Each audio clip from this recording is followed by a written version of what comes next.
19 साल का दाऊद इब्राहिम और उससे 2 साल बड़ा भाई साबिर एक कमरे में हाथ बांधे खड़े थे। एक रिटायर्ड हेड कांस्टेबल चमड़े की बेल्ट से उनको बारी बारी मार रहा था। वो मार खाते खाते गिर गए, तब भी उस हेड कांस्टेबल ने बेल्ट बरसाना जारी रखा। दाऊद और साबिर नौजवान थे, चाहते तो वो बेल्ट पकड़ लेते और उल्टा उस पुलिस वाले को धो देते, मगर वो ऐसा नहीं कर सकते थे क्योंकि मारने वाला कोई और नहीं बल्कि उनका सगा बाप था, इब्राहिम कास्कर। और वो उनको बेवजह नहीं बल्कि बैंक डकैती के जुर्म की वजह से मार रहा था। और फिर उसने अपने दोनों बेटों को पुलिस के हवाले कर दिया था। जी हाँ दोस्तों, इंडिया में आज जिसे सबसे बड़ा मुजरिम समझा जाता है, उस दाऊद इब्राहिम का बाप सीआईडी का हेड कांस्टेबल और इंतहाई ईमानदार आदमी था। सवाल ये पैदा होता है कि मुंबई के एक गरीब खानदान में पैदा होने वाला जुर्म के रास्ते पर क्यों चलने लगा। छोटे छोटे जराइम करने वाला दाऊद इब्राहिम मुंबई अंडरवर्ल्ड का डॉन कैसे बना। इसे इंडिया का मोस्ट वांटेड पर्सन क्यों कहा जाता है। डोंगरी के टूटे फूटे मकान में रहने वाला दुबई के आलीशान महलों का मालिक किस तरह बना। कराची अंडरवर्ल्ड डॉन शोएब खान की दोस्ती दाऊद इब्राहिम से कैसे हुई और फिर उनके ताल्लुकात खराब क्यों हुए। कराची के अल्ताफ खानानी का दाऊद इब्राहिम से क्या ताल्लुक था। कॉमेडी किंग उमर शरीफ का रिलेशन उनके साथ कैसा था। जावेद मियांदाद की वजह से दाऊद इब्राहिम को करोड़ों रुपए का फायदा होने का मामला क्या है। जावेद मियांदाद से उनकी दोस्ती रिश्तेदारी में कैसे बदली। दाऊद इब्राहिम खानदानी रईस थे या अरबों खरबों रुपए की दौलत उन्होंने अपने बलबूते पर कमाई। इनकलाब पर आज आप जानेंगे दुनिया के मशहूर या बदनाम तरीन अफराद में से एक दाऊद इब्राहिम की मुकम्मल कहानी। इतनी डिटेल्ड स्टोरी शायद आपको पाकिस्तान के किसी चैनल पर नहीं मिलेगी, तो आप लोगों से दरख्वास्त है कि हमारे चैनल को सब्सक्राइब जरूर करें और बेल आइकन भी दबा दें ताकि हमारी इतनी मेहनत से बनाई गई वीडियो आप तक बर वक्त पहुंच सके। तो आइए चलते हैं 50 साल पहले के मुंबई नहीं बम्बई, जहां से दौलत और ताकत की ये कहानी शुरू हुई।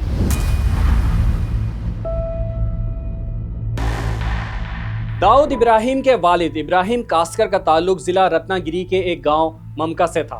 मुंबई के मशहूर सहाफ़ी एस हुसैन जैदी की किताब डोंगरी टू दुबई के मुताबिक दाऊद के दादा हसन कास्कर नाज सैलून के नाम से हज्जाम की दुकान चलाते थे। वो खुद तो ज्यादा पढ़े लिखे नहीं थे, मगर अपने बच्चों यानी इब्राहिम कास्कर और उसके भाइयों को तालीम दिलवाई। इब्राहिम जवान हुए तो मुंबई आ गए और पुलिस में भर्ती हो गए। वो अपने घराने में इकलौते शख्स थे जिन्हें सरकारी मुलाजमत मिली। उस दौर में भी पाकिस्तान की तरह इंडिया की पुलिस भी करप्ट मशहूर हो गई थी। रिश्वत लेना, जराइम पेशा लोगों की सरपरस्ती करना, उनसे गठजोड़, ये सब आम था। मगर इब्राहिम कास्कर उन चंद लोगों में से थे जो उस दाग से महफूज रहे। उन्होंने कभी किसी से 1 रुपया भी नहीं लिया। हालांकि उनका एक बड़ा खानदान था, कई बच्चों की जिम्मेदारी, मगर वो बरसों तक 75 रुपए की मामूली सी तनख्वाह पर जिंदगी गुजारते रहे। ना बड़ा घर बनाया, ना आसाइशें जमा की, पूरी उम्र 10 बाई 10 के एक क्वार्टर में गुजारी।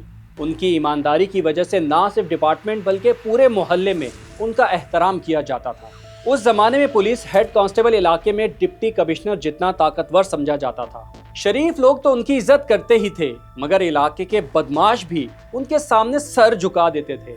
दाऊद इब्राहिम पर लिखी गई किताबों में जिक्र मिलता है कि उनके घर अक्सर चूल्हा नहीं जलता था। सुबह बस चाय के साथ एक बन खा लेते और फिर रात तक भूखे रहते। मुश्किल हालात के बावजूद इब्राहिम ने रिश्वत या गैर कानूनी कामों का रास्ता नहीं अपनाया। हाँ, किसी जान पहचान वाले का काम पुलिस या किसी और जगह फंस जाता तो वो हल करवा देते। यहाँ तक कि अगर इलाके की पुलिस किसी मुजरिम को भी बिला वजह सताती तो इब्राहिम उसके हक में खड़े हो जाते, मगर उसके लिए वो पैसे नहीं लेते थे। दूसरों की मदद करना शायद उनकी आदत नहीं बल्कि उनकी फितरत थी। अब जरा उस जमाने के डोंगरी और दाऊद इब्राहिम के बचपन का अहवाल सुन लेते हैं।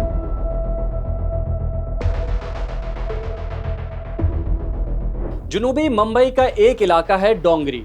नक्शे पर आप देखें तो यह इलाका मुंबई पोर्ट के बिल्कुल करीब है। यहाँ पर ज्यादातर मजदूर पेशा लोग रहते थे, जिनमें कोंकणी मुसलमानों की अक्सरियत थी। महाराष्ट्र की वेस्ट की पट्टी कोंकण कहलाती है और यहाँ के मुसलमान कोंकणी मुसलमान। दाऊद इब्राहिम के साथ साथ CNN के फरीद जकरिया और मारूफ स्कॉलर जाकिर नाइक का ताल्लुक भी कोंकण बरादरी से है। खैर, डोंगरी में रहने वाले ये मुसलमान पोर्ट पर और मुख्तलिफ मिलों और कारखानों में काम करते थे, यानी छोटे मोटे पेशे करते थे या बोहरी, पारसी और हिंदू सेठों के पास नौकरियां करते थे। इसी डोंगरी के एक क्वार्टर जिसे बम्बैया बोली में खोली कहते हैं, दाऊद इब्राहिम की पैदाइश हुई। तारीख थी 26 दिसंबर 1955। इब्राहिम और अमीना का दाऊद से पहले एक और 2 साल का बेटा था जिसका नाम था साबिर। कहते हैं कि इब्राहिम को एक बुजुर्ग निराले शाह ने दाऊद की पैदाइश से पहले खुशखबरी सुनाई थी कि तेरे 6 और बेटे होंगे, मगर दूसरा बेटा सबसे ज्यादा दौलत और शोहरत और ताकत वाला होगा। एस हुसैन जैदी लिखते हैं कि इब्राहिम ने अपने बेटे का नाम दाऊद इसलिए रखा क्योंकि हजरत दाऊद अलैहिस्सलाम एक अजीमुशान बादशाह थे। खैर, दाऊद की पैदाइश पर वालिद इब्राहिम को खुशी तो थी, मगर खुशी मनाने के पैसे नहीं थे। ऐसे में उनके दोस्त करीम लाला सामने आए और उन्होंने दाऊद की पैदाइश की खुशी में दावत का एहतमाम किया। करीम लाला उस वक्त मुंबई के 3 सबसे बड़े डॉनों में से एक थे और बाद में उनके पठान गैंग और दाऊद गैंग में खूनी लड़ाइयाँ हुई। करीम लाला का जिक्र आ ही गया है तो हम हाजी मस्तान और मदलाए राजन की बात भी कर लेते हैं। उस जमाने में बम्बई के इलाके मुख्तलिफ दादाओं ने बांट रखे थे। शहर में 3 सबसे बड़े दादा यानी डॉन थे, करीम लाला, हाजी मस्तान और मदलाए राजन। करीम लाला पेशावर से मुंबई आए थे, जबकि हाजी मस्तान और मदलाए राजन का आबाई ताल्लुक तमिलनाडु से था। हाजी मस्तान ने बम्बई पोर्ट पर कुली की हैसियत से काम शुरू किया था, मगर फिर वो स्मगलिंग में मुलविस हो गए थे। इसी तरह करीम लाला जुए के अड्डे चलाते थे। बाद में उनके लोग भत्ता लेने, शराब और मनशियात की खरीदो फरोख्त और सुपारी लेकर कत्ल जैसे धंधों में भी मुलविस रहे। मदलायर का काम भी करीम लाला जैसा था। हाजी मस्तान उनमें सबसे ज्यादा वाइट कॉलर थे। दौलतमंद होने के बावजूद वो इलाके के लोगों को नहीं भूले थे और उन पर दिल खोलकर पैसा खर्च करते थे। उनकी हैसियत रॉबिन हुड जैसी थी। हाजी मस्तान पर भी कई फिल्में बन चुकी हैं और उनके ताल्लुक बॉलीवुड के कई सितारों से भी थे।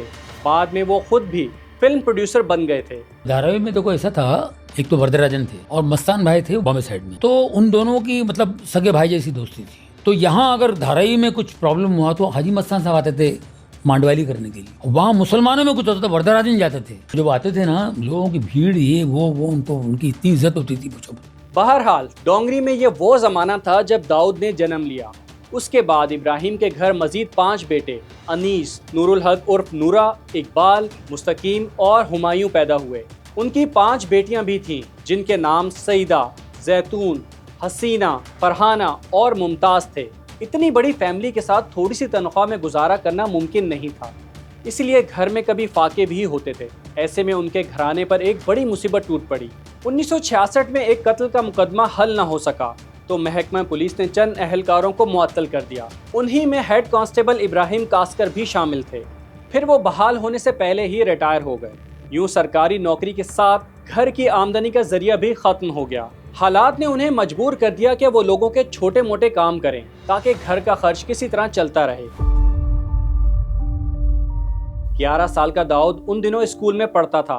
वो बचपन से ही अच्छे दिमाग वाला था और बाप की ख्वाहिश थी कि वो पढ़ लिख कर पुलिस अफसर बने। इसीलिए उसने दाऊद का दाखिला प्राइवेट स्कूल में कराया था, जबकि बाकी भाई सरकारी स्कूल में पढ़ते थे। मगर नौकरी छिन जाने के बाद सब कुछ बदल गया। हालत इतनी खराब हो गई कि स्कूल की फीस देना भी मुमकिन नहीं रहा था। नतीजा ये हुआ कि दाऊद को स्कूल छोड़ना पड़ा। तालीम का सिलसिला टूटते ही उसकी जिंदगी का रुख भी बदलने लगा। अब उसका ज्यादातर वक्त गली मोहल्ले के लड़कों के साथ गुजरने लगा।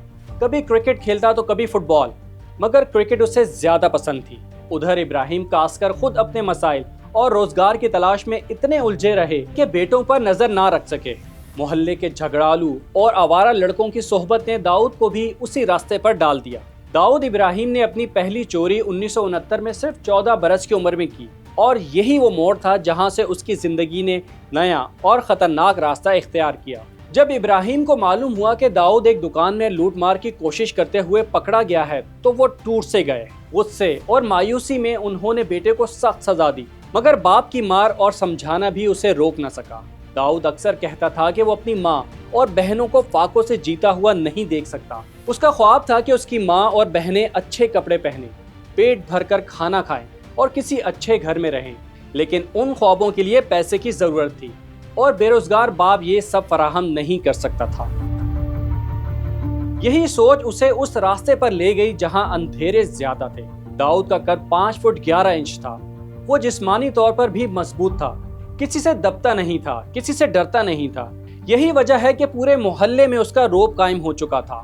18-19 साल की उम्र में उसने नौजवानों की एक टोली अंजुमन शबाब के नाम से बनाई। पहले तो ये तंजीम खिदमतें खल्क करती थी, मगर फिर इसने अमीर बोहरी दुकानदारों से भत्ता वसूल करना शुरू कर दिया। बोहरी ताजिर कारोबार से वाबस्ता लोग थे, झगड़ों और पुलिस के चक्रों से बचना चाहते थे। उन्होंने यही बेहतर समझा कि हर महीने कुछ रकम देकर दाऊद से जान छुड़ा ली जाए। इस तरह दाऊद का गैंग मजबूत होता गया। जब इस कमाई का कुछ हिस्सा घर पहुंचने लगा तो दाऊद के 3 भाई भी इसके साथ आ मिले, कुछ दोस्त भी शामिल हो गए। यूं ये ग्रोह ना सिर्फ बड़ा हुआ बल्कि ज्यादा ताकतवर और मुनज्जिम भी हो गया। उस जमाने में डोंगरी में बाशु दादा का राज चलता था, जो लाला करीम से वाबस्ता था। लाला और बाशु दादा दोनों इब्राहिम कास्कर को जानते थे और एक ईमानदार हेड कांस्टेबल के तौर पर वो उसकी इज्जत भी करते थे। जब इब्राहिम की नौकरी गई तो बाशु उनसे अपने कुछ छोटे मोटे जायज काम करवाता, जैसे इंपोर्ट किया हुआ माल जल्दी निकलवाना या रिश्वत दिए बगैर निकलवा लेना। उसके बदले वो उनको पैसे देता था। 1974 तक दाऊद इब्राहिम का गैंग भी इलाके में ताकतवर हो चुका था। उसके साथ 10 से ज्यादा लड़के थे। अब बाशु दादा के कारिंदों से उनकी मुठभेड़ होने लगी थी। ऐसे ही एक मौके पर बाशु के आदमी हामिद ने दाऊद के जिगरी दोस्त करीम को मारा। दाऊद ने अपने दोस्त को जख्मों से चूर देखा तो उसे सख्त गुस्सा आ गया। उसने करीम को मोटरसाइकिल पर बिठाया और हामिद के अड्डे पर जा पहुंचा। उसे गाली देकर बोला, क्यों बे, तू अपने आप को अक्खा मुंबई का बहुत बड़ा दादा समझने लगा है। दाऊद की आंखों में खून देखकर हामिद भीगी बिल्ली बन गया और बोला, नहीं दाऊद भाई, गलत फहमी हुई है।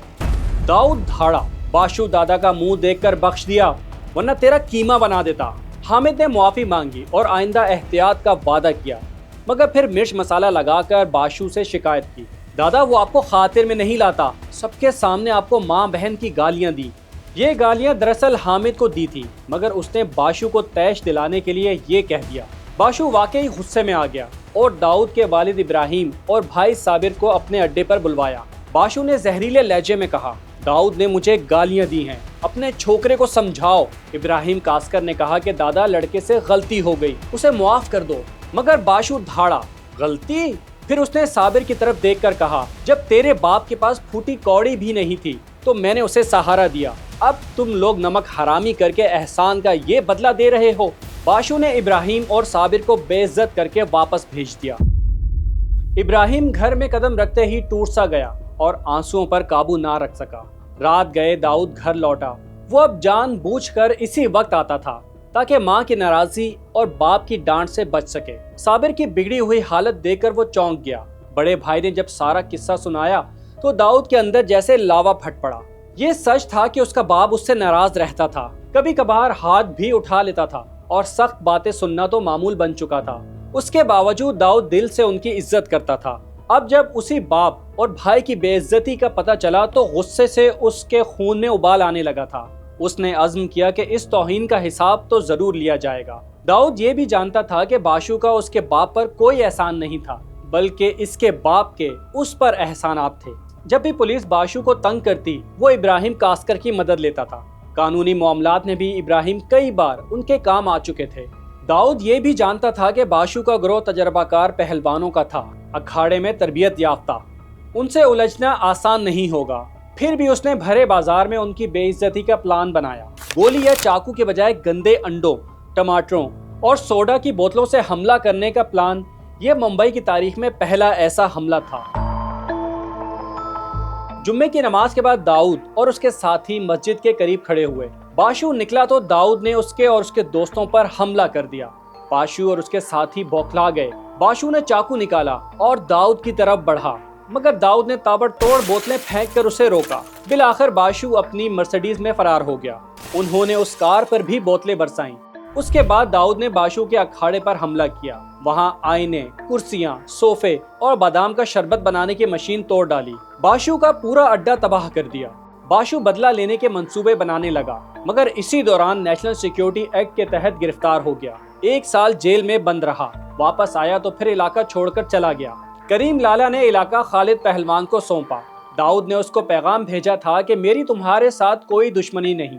खालिद ने भी दोस्ती कर ली। यूं पठान गैंग के साथ दाऊद की पहली जंग खत्म हुई।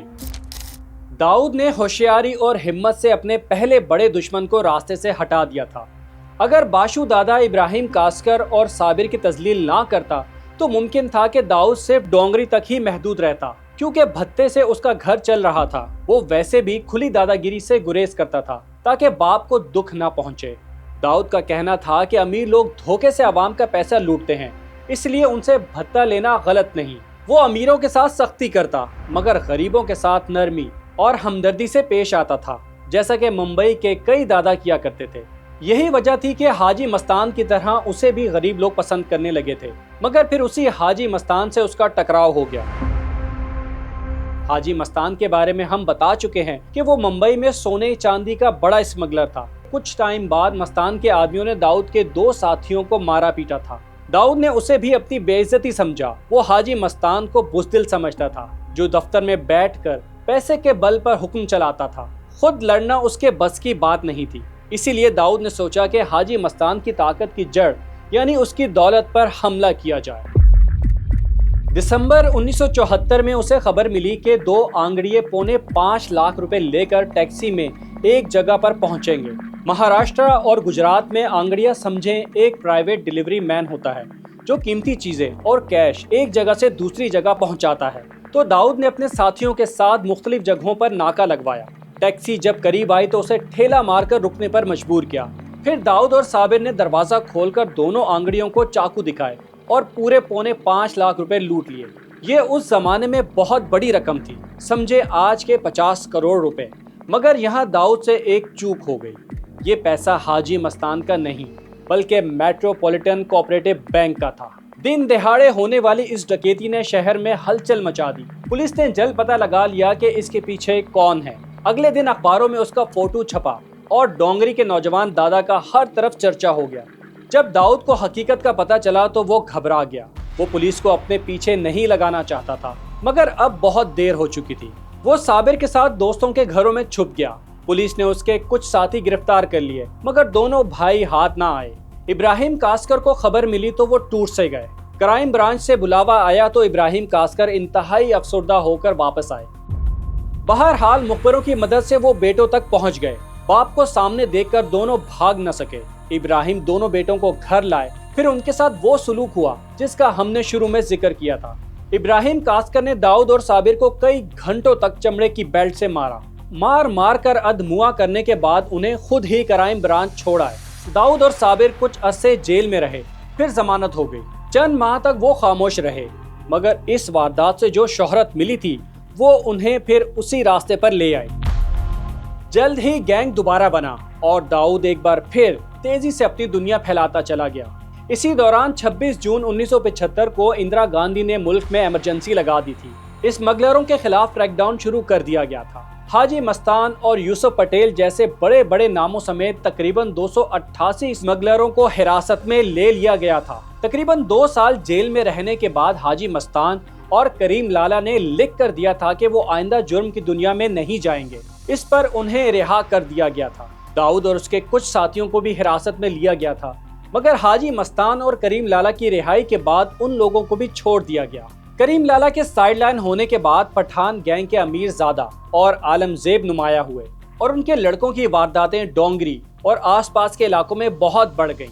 पुलिस की नाक में भी दम आ गया था। मकामी थाने के सीनियर इंस्पेक्टर रणबीर लिखा बहुत परेशान थे। फिर एक मशहूर सहाफ़ी इकबाल नातिक ने उन्हें फिल्म शोले के फार्मूले पर अमल करने का मशवरा दिया। हम भी तो चोर बदमाश हैं, फिर उस डाकू को पकड़ने के लिए आपने हम दोनों को क्यों चुना? इसलिए कि लोहा लोहे को काटता है। और फिर वो जेल के 2 कैदियों जय और वीरू को गब्बर सिंह के खिलाफ इस्तेमाल करता है। इकबाल नातिक ने इंस्पेक्टर को कहा कि वो भी दाऊद इब्राहिम को पठान गैंग के खिलाफ इस्तेमाल करे, क्योंकि वो बहुत बहादुर है। फिर ऐसा ही हुआ। पुलिस ने दाऊद गैंग को पठान गैंग की मुखबरी के लिए इस्तेमाल किया। फिर एक और ऐसा वाकया हुआ कि दाऊद और पठान गैंग की दुश्मनी मजीद बढ़ गई।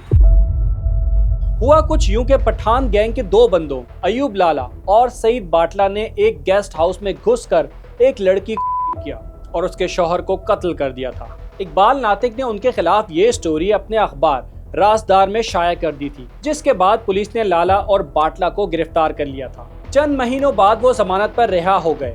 फिर अमीर ज़ादा और आलमजेब की शह पर लाला और बाटला ने 17 अगस्त 1977 को इकबाल नातिक को अगवा किया। उसे शदीद तशद्दुद का निशाना बनाया और मुर्दा समझकर कचरे के ढेर पर फेंक कर चले गए। इकबाल नातिक को अस्पताल ले जाया गया। वो 2 दिन ICU में रहे। पुलिस और दाऊद को हमलावरों का नाम बताया और फिर इंतकाल कर गए। दाऊद ने कसम खाई कि अपने दोस्त के कत्ल का बदला लेगा। फिर दाऊद ने खालिद पहलवान की मदद से अयूब लाला को उसी तरह तशद्दुद करके मरवा दिया, जबकि सईद बाटला ने जान बचाने के लिए खुद को पुलिस के हवाले कर दिया। और जब तक दाऊद मुंबई में था, जेल से बाहर नहीं आया। उसके बाद भी दाऊद ग्रुप और पठान गैंग में वक्फे से लड़ाइयां होती रहीं। 3 साल के खून खराबे के बाद जुलाई 1980 में हाजी मस्तान ने वार्डन रोड के अपने बंगले में एक मीटिंग बुलाई, जहां दाऊद, साबिर, लाला करीम, अमीरजादा, आलमजेब और दीगर ने कुरान पर हलफ उठाकर अमन का वादा किया। इस तरह एक लंबी गैंग वॉर का खात्मा हुआ। अमन के बाद दाऊद ने खालिद पहलवान की मदद से स्मगलिंग का कारोबार मुंबई से गुजरात, दुबई तक फैलाया। खास तौर पर सोने, चांदी, इलेक्ट्रॉनिक्स की स्मगलिंग में इसका तूती बोलने लगा। दुबई से उसके लोग मिठाई के डब्बों में सोना छुपा कर लाते थे। 1980 में स्मगलिंग के इल्जाम में दाऊद को गिरफ्तार किया गया, मगर कुछ ही अरसे बाद वो बाहर आ गया। उसका कारोबार बढ़ने से पठान गैंग में उसके खिलाफ नफरत भी बढ़ रही थी। अमीरजादा और आलमजेब दाऊद पर वार करने के लिए मौके की तलाश में थे, जो उन्हें फरवरी 1981 में मिला। 12 फरवरी की रात 1 बजे दाऊद का भाई साबिर अपनी गर्लफ्रेंड चित्रा के साथ कार में कहीं जा रहा था। अमीरजादा को खबर मिल चुकी थी। अमीरजादा, आलमजेब, मनिया सुरवे और दूसरे साथी फूलों से सजी कार में उनका पीछा कर रहे थे। गाड़ी मुंबई के पोश इलाके प्रभा देवी के एक पेट्रोल पंप पर पहुंची तो वो लोग भी आ गए। उन्होंने चित्रा को नीचे उतारा और उससे पहले के साबिर अपनी पिस्टल निकाल पाता, अमीरजादा, मुनिया सुरवे और साथियों ने उस पर गोलियों की बारिश कर दी। साबिर का जिस्म छलनी हो गया और वो मौके पर ही दम तोड़ गया। 26 साल के साबिर की लाश घर पहुंची तो कोहराम मच गया। दाऊद इब्राहिम पूरी रात रोता रहा। जवान जहान बेटे की मौत पर इब्राहिम कास्कर का भी बुरा हाल था। साबिर के जनाजे में हाजी मस्तान, लाला करीम और बाशु दादा भी आए थे। साबिर के कत्ल का बदला लेने के लिए दाऊद ने राजन नायर को सुपारी दी। वो बड़ा राजन कहलाता था और वर्दा राजन मदलार ग्रुप का गैंगस्टर था। जनवरी 1982 में पुलिस ने एक इनकाउंटर में मनिया सुरवे को हलाक कर दिया। यह बम्बई का पहला पुलिस मुकाबला था। कहते हैं कि मनिया के बारे में पुलिस को टिप दाऊद ने दी थी। उसके बाद 6 सितंबर 1983 को बड़ा राजन और उसके साथी डेविड परदेसी ने अमीरजादा को बम्बई सिटी सिविल कोर्ट में गोली मारकर कत्ल कर दिया। ये बम्बई की तारीख का पहला कोर्ट रूम शूट आउट था। उस हमले में परदेसी जख्मी हुआ और पकड़ा गया। वो बाद में पुलिस का गवाह बन गया और एतराफी बयान दिया कि हमला दाऊद के कहने पर किया गया। पठान गैंग ने उसका बदला लेते हुए कुछ ही दिन बाद बड़ा राजन को भी एक कोर्ट में ही गोलियां मारकर कत्ल करवा दिया। छोटा राजन उन दिनों बड़ा राजन के गैंग में था और उसका राइट हैंड था। बड़ा राजन के कत्ल के बाद उसी ने गैंग की कमान संभाली। छोटा राजन की बहादुरी का सुनकर दाऊद ने उसे अपने गैंग में शामिल कर लिया। छोटा राजन ने अपने गुरु के कत्ल का बदला लिया और 1985 में अब्दुल कंजू नामी गैंगस्टर को एक क्रिकेट ग्राउंड में कत्ल करवा दिया। उससे पहले पठान गैंग दाऊद के एक और भाई नूरा पर भी हमला करवा चुका था, मगर वो बच गया था। जवाब में 4 अक्टूबर 1984 को दाऊद के गैंग ने पठान गैंग के सबसे बड़े लीडर समद खान को कत्ल कर दिया। इस तरह पठान गैंग जैसे खत्म हो गया। दूसरी तरफ उसी दौरान दाऊद का एक पार्टनर उसका दुश्मन बन गया था। वो था अरुण गावली। मगर नफरत की इस कहानी का जिक्र बाद में। पहले हम दाऊद की पहली मोहब्बत और शादी के बारे में जानते हैं। दाऊद के ठिकाने मुसाफिर खाना के पास मनीष मार्केट में दाऊद की एक दुकान थी, जहां इंपोर्टेड सामान बेचा जाता था। वहीं करीब ही एक पंजाबी फैमिली रहती थी। उनकी एक बेटी थी, सुजाता कौर। उसका चेहरा उस दौर की फिल्म स्टार लीना चंदावरकर से बहुत मिलता था। दिलकश नैन नक्श, गोरा रंग, मुस्कुराती तो गालों पर डिंपल पड़ते और उसकी खूबसूरती को 4 चांद लग जाते। कौन था जो उससे मुतासिर ना होता। 25 साल का दाऊद भी उसके हुस्न का दीवाना हो गया। वो उधर से गुजरती तो उसे ही देखता रहता। उसके इंतजार में घंटों दुकान के बाहर खड़ा रहता। पूरा इलाका दाऊद से डरता था, मगर वो उस लड़की से बात करने से भी डरता था। कई बार उसका पीछा किया कि हाले दिल बताए, मगर ऐन मौके पर उसकी हिम्मत जवाब दे जाती। फिर एक दिन किस्मत मेहरबान हुई। सुजाता ने उसे मुस्कुरा कर देखा तो उसने हाले दिल बयान कर दिया। दाऊद खुश शक्ल भी था और उस जमाने में बहुत पैसे वाला भी हो चुका था। जब वो इम्पोर्टेड कपड़े, कीमती जूते, रिबैन के चश्मे और रोलेक्स की घड़ी पहनकर घूमता तो फिल्मी हीरो ही लगता था और मोहल्ले की लड़कियां उस पर मरती थी। सुजाता के दिल में भी वो घर कर गया और उसने हाँ कर दी। दाऊद को यूं लगा जैसे उसने सारे जहान की दौलत हासिल कर ली हो। उनका ताल्लुक 2 साल तक चलता रहा। दाऊद इससे बार बार शादी के लिए कहता रहा। सुजाता शादी के लिए तो तैयार थी, मगर घर से बगावत के लिए नहीं।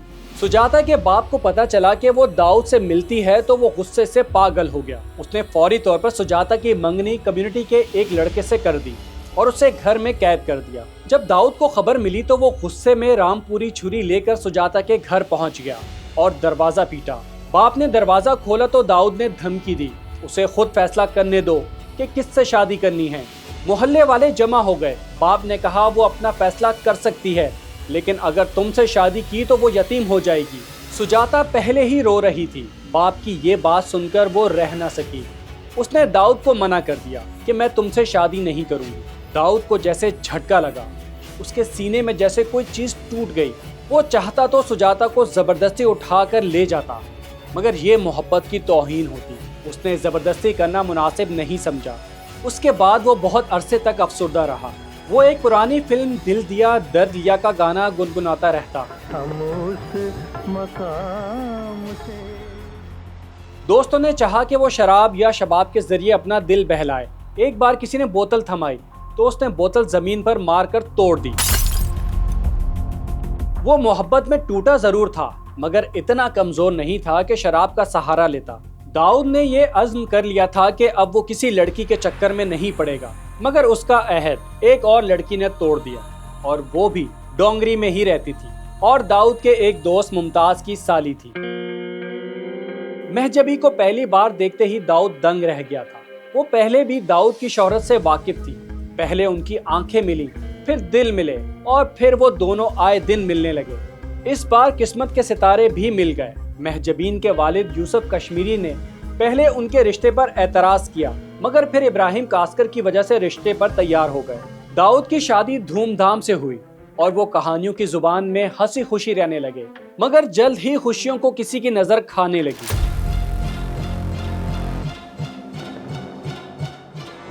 ये 1986 की बात है। दाऊद की शादी को थोड़ा ही टाइम हुआ था कि बम्बई की पुलिस ने उसके खिलाफ क्रैकडाउन शुरू कर दिया। पुलिस ने मुसाफिर खाना की पुरानी इमारत पर छापा मारा तो उन्हें वहां कुछ नहीं मिला।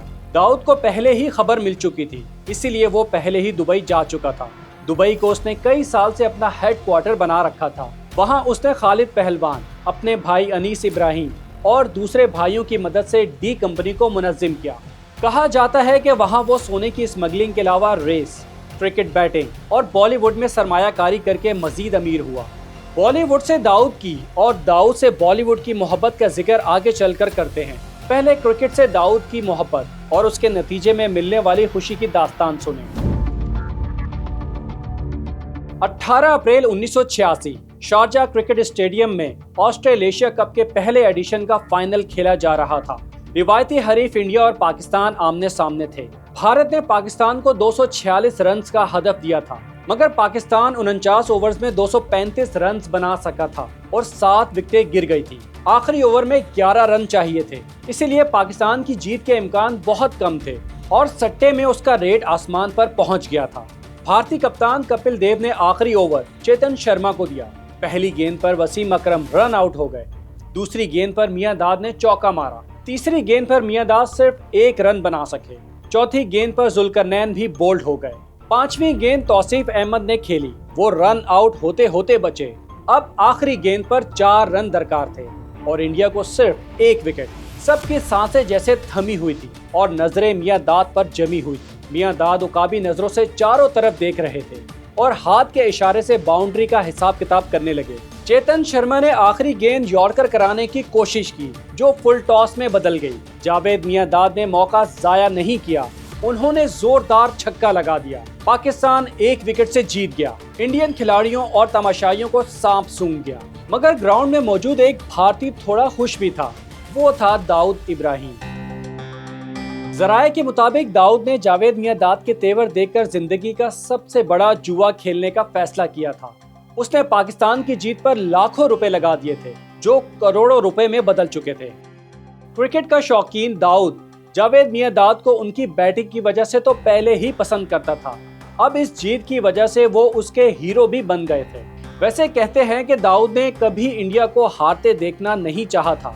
इंडिया के साबिक कप्तान दिलीप वेंगसारकर तो कहते हैं कि उस मैच से पहले दाऊद इब्राहिम इंडिया के ड्रेसिंग रूम में आए थे और ऐलान किया था कि मैच जीतने की सूरत में वो हर इंडियन खिलाड़ी को एक लग्जरी कार देंगे। वेंगसारकर ने दावा किया कि कपिल देव ने दाऊद को ड्रेसिंग रूम से निकाल दिया था क्योंकि वो उसे जानते नहीं थे। तो अगर कल आप पाकिस्तान को हराएंगे तो everybody will get one car. कोई टोयोटा करोला वेरी फेमस होती थी। शायद मेरे को मालूम नहीं था कौन है, क्या करते हैं क्या नहीं। तो कोई भी ड्रेसिंग रूम में आता है तो वो परमिशन लेके मैनेजर की आता है या कैप्टन की। तो यहाँ पर ये ड्रेसिंग रूम के अंदर उस समय इतना रोक टोक नहीं थी, तो हमने सिर्फ इतना रिक्वेस्ट किया कोई भी बाहर का आदमी ड्रेसिंग रूम में नहीं आ सकता। खैर उस मैच के बाद से जावेद मियांदाद इंडिया वालों के लिए डरावना ख्वाब बन गए। फिर उसी जावेद मियांदाद से दाऊद की रिश्तेदारी की तफसील आगे बताते हैं। ये भी बताएंगे कि कराची के एक 5 स्टार होटल में वलीमा हुआ तो इंडियन चैनल ने पाकिस्तान के स्पोर्ट्स सहाफी को खबर देने के कितने पैसे ऑफर किए थे। अभी तो हम चलते हैं वापस मुंबई, जहां दाऊद और दूसरे गैंग वालों के रिश्ते टूट रहे थे और दोस्तियां दुश्मनी में बदल रही थी। दोबारा 80 की दहाई में मुंबई के इलाके में एक और बड़ा गैंग BRA कंपनी के नाम से सामने आया था। उसके लीडर बाबू रेशम, रामा नायक और अरुण गावली थे। ये गैंग शराब और जुए के बड़े अड्डे चलाता था, भत्ताखोरी और लूटमार में मुलव्विस था। दाऊद इब्राहिम के साथ शुरू में उनके अच्छे ताल्लुकात थे। दाऊद ने साबिर के कत्ल के बाद समद खान के कत्ल की सुपारी मुबैना तौर पर इसी गैंग को दी थी। फिर ये स्मगलिंग के कामों में भी डी कंपनी के साथ शरीक रहा, मगर फिर मुख्तलिफ बातों पर उनका टकराव होने लगा। 1987 में बाबू रेशम का पुलिस लॉकअप में कत्ल हो गया। फिर इसी साल रामा नायक भी एक इनकाउंटर में मारा गया। अरुण गावली ये समझता था कि ये कत्ल और मुकाबला दाऊद इब्राहिम ने कराया है। अरुण के आदमियों ने दाऊद के लोगों को कत्ल करना शुरू कर दिया। जवाब में 22 जनवरी 1990 को अरुण के भाई पापा गावली को कत्ल कर दिया गया। उसके बाद दोनों ग्रुपों में खुलकर गैंग वॉर शुरू हो गई। गावली गैंग ने दाऊद के बहनोई इब्राहिम पार्कर को 26 जुलाई 1992 को अरब गली में वाक़े कादरी होटल में गोली मारकर कत्ल कर दिया। पार्कर एक जूनियर फिल्म आर्टिस्ट और होटल का मालिक था। वो किसी गैंग में शामिल नहीं था। दाऊद ने छोटा राजन को हुक्म दिया कि वो उसके बहनोई के कातिलों से बदला ले।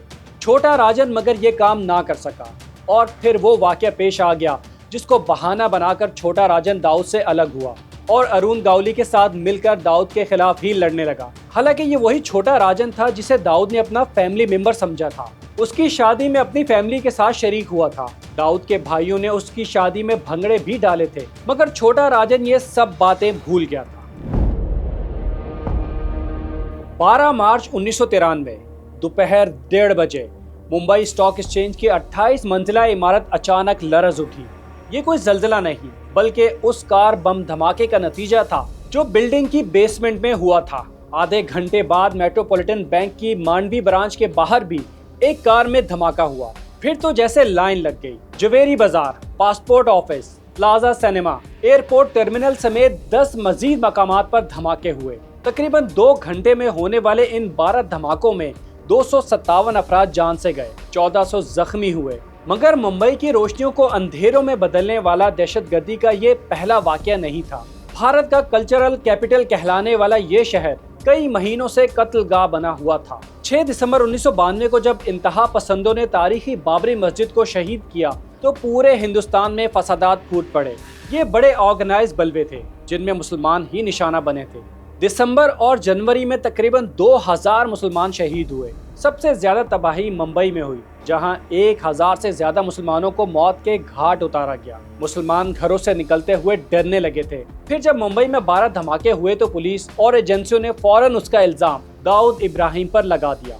पुलिस ने कहा कि ये धमाके बाबरी मस्जिद की शहादत और मुसलमानों के कत्लेआम के बदले में किए गए। दाऊद इब्राहिम ने तो उसी वक्त इनकार कर दिया था कि वो उन हमलों में मुलविस नहीं। उस पर हम तफसील से बाद में बात करेंगे, लेकिन हमलों के फौरन बाद मुंबई का माहौल कैसे बदला ये डॉक्टर जाकिर नाइक की ज़बानी सुन लीजिए। जब आम मुस्लिम सड़कों पे चलते थे, जब वो ट्रेन में ट्रैवल करते थे, बस में जाते थे, लोग उन्हें घूरते थे, उनको ताने मारते थे, मुसलमान का सड़कों पे निकलना मुश्किल हो गया। अक्सर मुसलमान जानने के बाद कि ये बॉम्ब ब्लास्ट जो हुआ बम्बई में गलत था, गैर इस्लामी था, फिर भी अक्सर मुसलमान खुश हुए। कम से कम हम सिर उठा के चल तो सकते हैं। मुंबई में होने वाले बम धमाकों का इल्जाम दाऊद इब्राहिम पर लगा। इस सिलसिले में 2 मेमन भाइयों टाइगर मेमन और याकूब मेमन को भी मास्टरमाइंड करार दिया गया, जबकि अबू सालिम का नाम भी मरकजी किरदार के तौर पर सामने आया। उन बम धमाकों के बाद डी कंपनी के खिलाफ बड़ा क्रैकडाउन शुरू कर दिया गया। नतीजा ये हुआ कि दाऊद को मुंबई छोड़कर मुस्तकिल दुबई मुंतकिल होना पड़ा। उधर राजेंद्रा निखिल जी उर्फ छोटा राजन, जो पहले ही दाऊद की जगह लेना चाहता था, इस वाक़े के बाद कुछ अरसे तक तो दाऊद के साथ रहा, मगर जब देखा कि उसे भी मुश्किल पेश आ सकती है तो अलग हो गया। उसने डी कंपनी के दर्जनों लोग भी तोड़े और मुखबरियां करके बहुत से बंदों को गिरफ्तार भी करवाया। अरुण गावली के साथ मिलकर दाऊद के लोगों को कत्ल किया और खुल्लम खुल्ला दाऊद के माली मफादात को नुकसान पहुंचाने लगा था। दाऊद ने छोटा राजन से निपटने का टास्क छोटा शकील को दिया था, जो बरसों से दाऊद का खास आदमी था। कराची अंडरवर्ल्ड डॉन शुएब खान की कहानी में हम बता चुके हैं कि शुएब की दाऊद इब्राहिम से दोस्ती दुबई में ही हुई थी। दाऊद ने छोटा राजन को रास्ते से हटाने का काम मुबैना तौर पर शुएब खान को सौंपा था। शुएब ने कराची के गैंगस्टर इब्राहिम भोलू को ये जिम्मेदारी दी। छोटा शकील और भोलू के आदमियों ने सितंबर 2000 में बैंकॉक में छोटा राजन पर हमला किया, जहां वो अपने दोस्त रोहित वर्मा के घर छुपा हुआ था। रोहित वर्मा और उसकी बीवी मारे गए थे, जबकि जख्मी छोटा राजन खिड़की से कूद गया था। ये हमला मुझ पर दाऊद इब्राहिम ने किया है और इसलिए किया है कि मैं उसके अगेंस्ट हूँ।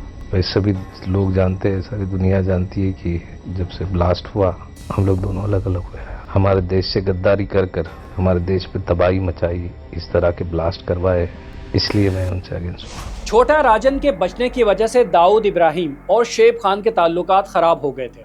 उधर उस हमले के जवाब में छोटा राजन ने 2003 में दुबई में इंडियन क्लब में हमला कराया। दाऊद की खुशकिस्मती थी कि वो उस दिन वहां नहीं था, मगर उसका दिमाग समझा जाने वाला शरद शेट्टी इस हमले में मारा गया।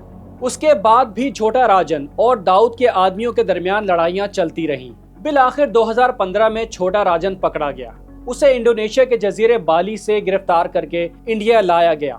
आजकल वो तिहाड़ जेल में है और उसके खिलाफ 17 से ज्यादा केस चल रहे हैं। कहते हैं कि 1999 की फिल्म वास्तव में संजय दत्त ने जो किरदार अदा किया वो छोटा राजन की कहानी से मिलता जुलता है। खैर, बॉलीवुड और संजय दत्त का जिक्र आ ही गया है तो हम दाऊद और बॉलीवुड के रिश्ते का भी जिक्र कर देते हैं।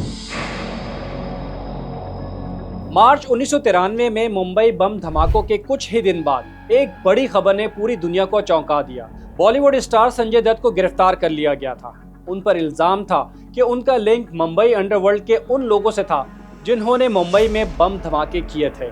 दिलचस्प बात यह थी कि उन दिनों संजय दत्त ने एक फिल्म खलनायक में भी काम किया था, जिसमें वो एक गैंगस्टर ही बने थे। संजय दत्त पर यह भी इल्जाम लगा कि उन्होंने दाऊद इब्राहिम के आदमियों से क्लाशनकोफ और 9mm पिस्टल खरीदी थी, जो अबू सालिम ने उन तक पहुंचाई थी। संजय ने एतराफ़ किया कि उन्होंने ये असलहा अपनी फैमिली की हिफाजत के लिए खरीदा था, क्योंकि उन दिनों मुंबई में हिंदू मुस्लिम फसादात चल रहे थे। संजय दत्त को 5 साल की सजा सुनाई गई थी। उन्होंने ये सजा वक्फे से पूरी की। दरमियान में वो जमानत पर जेल से रिहा होते रहे। संजय दत्त ने बाद में ये भी एतराफ़ किया कि वो 93 से पहले दुबई में दाऊद से एक डिनर में मिले थे, मगर उनकी दोस्ती नहीं थी। 93 में संजय दत्त की गिरफ्तारी से अंडरवर्ल्ड और बॉलीवुड का कनेक्शन फिर खबरों और नजरों में आ गया था। हालांकि ये सिलसिला तो 20-30 साल से जारी था। हाजी मस्तान का हम बता चुके हैं कि वो फिल्मों में सरमाया लगाते थे। अगले हफ्ते एक और कुली इन मवालियों का पैसा देने से इनकार करने वाला है। 1975 में अमिताभ की फिल्म दीवार हाजी मस्तान के वाकयात से मुतासिर होकर बनाई गई थी। हाजी मस्तान ने एक बॉलीवुड हीरोइन सोना से शादी भी की थी, तो उस जमाने में भी अंडरवर्ल्ड और बॉलीवुड का कनेक्शन हो गया था। दाऊद को भी दिलीप कुमार और कपूर परिवार से लगाव था। फिर शारजा में क्रिकेट मैच होते थे तो बॉलीवुड सितारे वहां आते थे, दाऊद के मेहमान बनते थे। अनिल कपूर की इसके साथ तस्वीर उसी जमाने में मशहूर हो चुकी थी। ऋषि कपूर ने तो अपनी किताब में भी लिखा था और सबको बताते हैं कि वो दुबई में दाऊद इब्राहिम के मेहमान बने थे। दाऊद साहब का फोन था, उन्होंने मुझे फोन किया। उन्होंने कहा कि मैं तुमसे मिलना चाहता हूँ, तो चाय पे आ सकोगे? तुम के घर पे गए, हमारी बड़ी खातिर नवाजी की, चाय पिलाई, बिस्कुट खिलाए। बहरहाल दाऊद पर यह भी इल्जाम लगे कि वो बॉलीवुड फिल्मों का फाइनेंसर था और हीरो हीरोइन उसकी मर्जी से लिए जाते थे। कहा जाता है कि दाऊद से ज्यादा छोटा शकील बॉलीवुड के मामलात में मुलविस था, बल्कि अब भी बॉलीवुड की जगमगाती रोशनियों के पीछे अंडरवर्ल्ड के साए हैं। इसके अलावा अदाकारा मंदाकिनी की दाऊद इब्राहिम के साथ तस्वीर के भी बहुत चर्चे हुए। ये भी कहा गया कि दाऊद का मंदाकिनी से अफेयर है।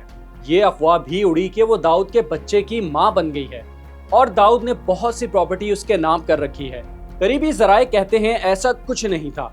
दाऊद अगर अयाश और हुस्न परस्त होता तो उसके लिए दुबई समेत पूरी दुनिया में कोई कमी नहीं थी, मगर वो अपनी फैमिली लाइफ से मुतमईन था। फैमिली लाइफ की बात आ ही गई है तो आइए दाऊद की फैमिली मेंबरों और जावेद मियांदाद से रिश्ते के बारे में जानते हैं।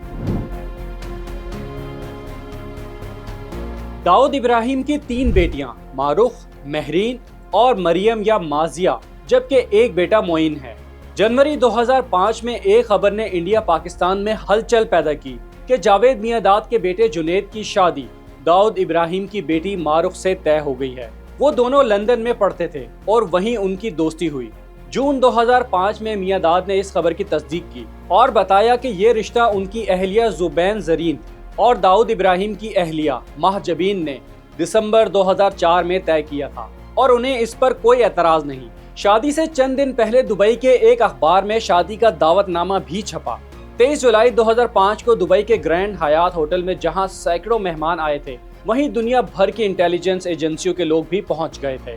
उनमें अमेरिका की CIA, बरतानिया की MI6, इंडिया की रॉ और IB और इस्राएली मोसाद के लोग भी शामिल थे।